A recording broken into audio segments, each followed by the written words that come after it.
JK Dobbins of the Baltimore Ravens went down yesterday with a very bad looking left knee injury, and this one was concerning directly from the get-go because as soon as the injury happened, Dobbins was obviously in a lot of pain, and it ultimately led to him being carted off of the field. Now, on the play that Dobbins was injured on, we saw that he caught a pass, and as he was running, he was hit by a Washington defender. And when this defender made contact with his left leg, we saw what looked like his left knee actually bend backwards. Now, immediately after the injury, it looked like a lot of people were speculating on the severity of that injury, but we knew that he was due to have an MRI today. It looks like the results of that MRI are in. Unfortunately, it looks like Dobbins is in fact dealing with a torn ACL, and as of right now, he's expected to miss the remainder of the season. Now, the position that Dobbins' knee went into is something known as hyperextension, and this is actually a very risky position for the knee. And since some people may not be too familiar with what exactly is going on at the anatomical level when a person goes into hyperextension like this, I'm going to go ahead and focus on that with this video. Welcome, sports fans. My name is Nick Gallo, and I'm a doctor of physical therapy, and with my channel, I take a look at sports injuries and try to explain them so that they're a little bit easier to understand. I also go into the rehab aspect of the injury as well that a person should expect when dealing with this type of an injury. If you like today's video and you find it informative, please hit that thumbs up and subscribe to the channel because I will be making more videos in the future regarding sports injuries, rehabilitation, and other physical therapy related content. Also, if you have any comments or questions, please leave those in the comment section below. Now, we can see here in the actual injury video that Dobbins is going to catch the pass, and as he goes and he's running, we see that a Washington defender is going to come on in and make contact with that knee. When he does this, we see that it looks like that knee just starts to bend backwards, and this is a position known as hyperextension. Now, here I have a model of the knee joint, and so the knee joint is formed by the femur, or the bone that we often associate with as the thigh bone. That's going to come on down and actually form the top portion of the knee joint. Now, the two bones below here, they are of course the tibia, which is the bone we often associate with as being the shin bone. And finally, we have a bone right here known as the fibula bone. Now, there are two main motions at the knee, and they are, of course, flexion and extension. Now, when a person is going to be bending their knee just like this is known as flexion. And, of course, when a person is going to be straightening the knee just like this, that is when a person is going to go into extension. Now, I'll go ahead and go over the important structures of the knee. The first one that, of course, is very important and the one that is applicable for this injury is the anterior cruciate ligament, or the ACL for short, located right in through here. Then as we go towards the medial or the inside portion of the knee, we have the medial collateral ligament, or the MCL for short. As we go laterally or towards the outside portion of the knee, this is the lateral collateral ligament, or the LCL for short. And finally, as we move to the back here, this is going to be that posterior cruciate ligament, or the PCL for short. Now, there are two other important structures. They are, of course, the medial and the lateral meniscus. You can think of these as shock absorbers between the femur and tibia bones. Now, when a person goes into a position known as hyperextension, essentially what they're doing is they are going beyond the normal value of extension that should be in a person's knee joint. Typically, when we measure extension in the clinical setting, we're looking for about 0 degrees, meaning that if we put the measurement tool right along the knee here, you're going to see that it's pretty much going to be in a straight line, thus achieving that 0 degrees. I've seen a lot of times where people have a natural bit of more extension or a natural bit of hyperextension. That seems to be fairly common among some people, but generally speaking, the normal value for extension should be 0 degrees.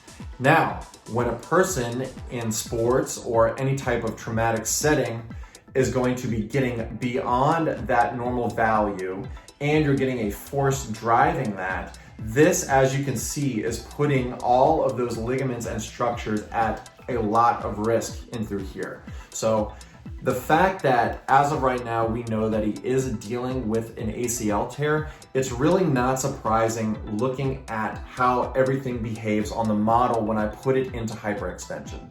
Now, it's important to say also that just because a person does go into knee hyperextension traumatically, this doesn't always mean that a person is going to have a torn ligament. It just means that when that person goes into that position, as you can see once again, it is stressing all of those really important structures of the knee. Now, it's been reported that, of course, yes, Dobbins is dealing with that torn ACL, which is that ligament right in through here. But when a person goes into hyperextension, it's really important to see whether or not a person is getting a force from either the medial or the lateral side as well, because if this is going on, depending on the direction of the force, they could also have a risk of an LCL or an MCL tear too.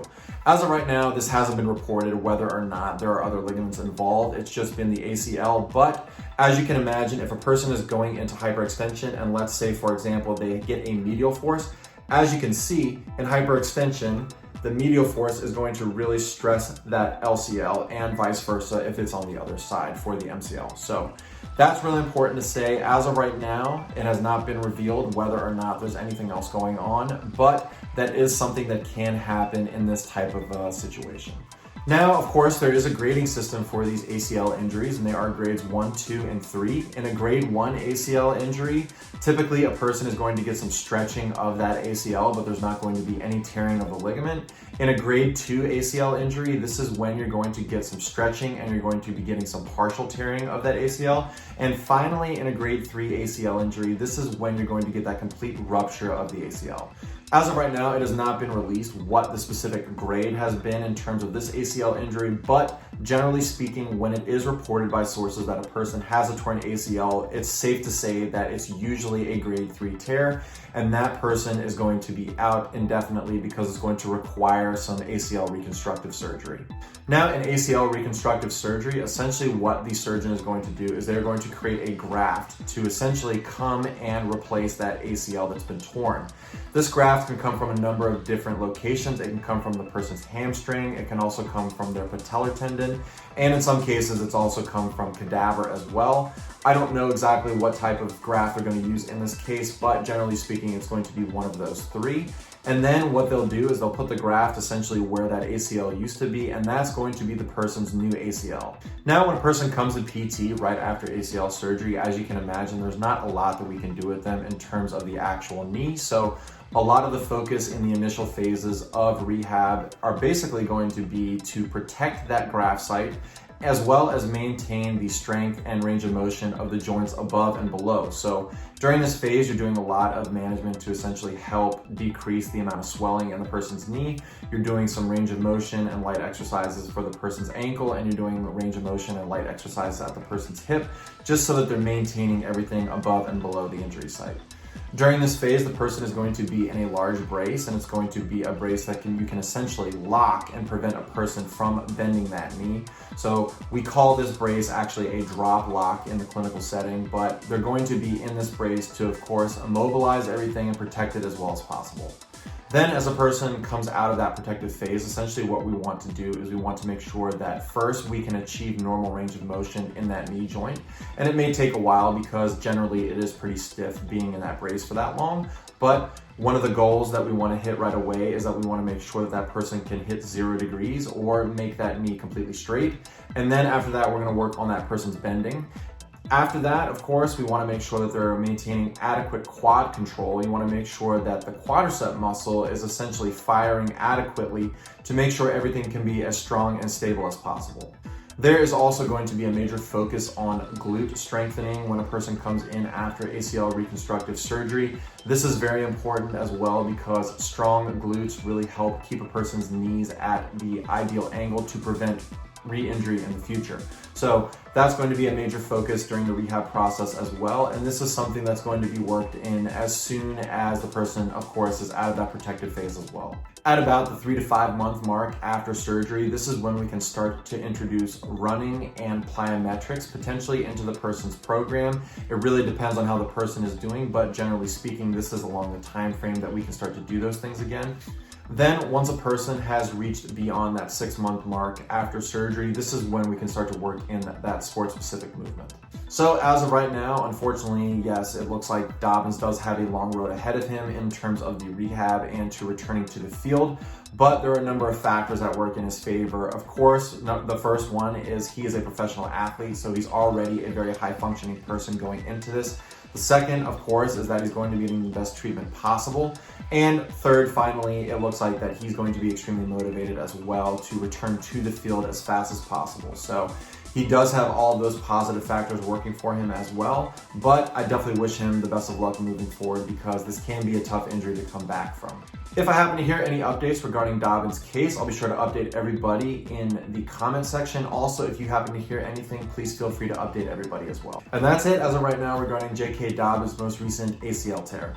Once again, if you like today's content, please feel free to subscribe to the channel because I will be making more videos in the future. Thanks for tuning in, and I'll see you next time.